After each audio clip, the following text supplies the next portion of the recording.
Early this morning, Israel launched a massive and highly coordinated air assault, codenamed Operation Rising Lion, against more than 100 targets deep inside Iran, including the country's most fortified nuclear facilities at Natanz, Fordow, and Isfahan,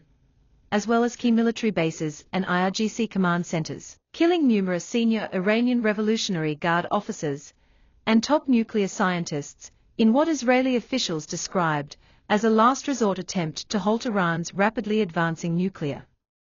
weapons program. The strikes were described as among the most complex in Israeli history, involving stealth aircraft, bunker-busting munitions,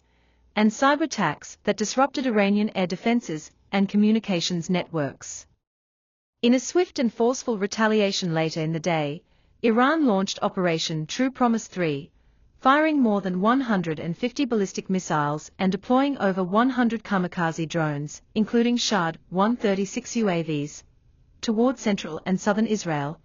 aiming for strategic targets such as Tel Aviv, Jerusalem, Dimona, and Nevatim Air Base.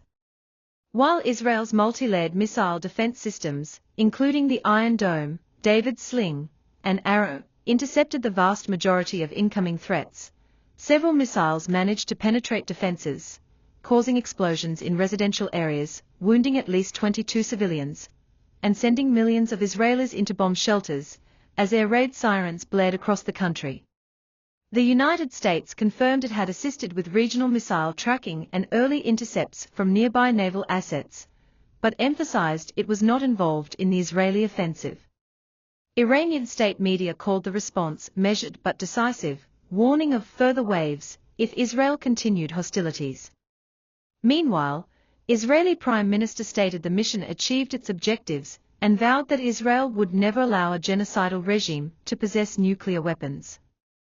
The UN Security Council convened an emergency session at Iran's request. Global oil prices surged, and analysts warned the region now teeters on the brink of a much wider war involving Hezbollah, Syria, and other Iranian proxies. With tensions at their highest point in decades, both nations remain on high military alert, and the next 24 to 72 hours are seen as critical in determining whether this explosive exchange marks the beginning of a broader Middle East war,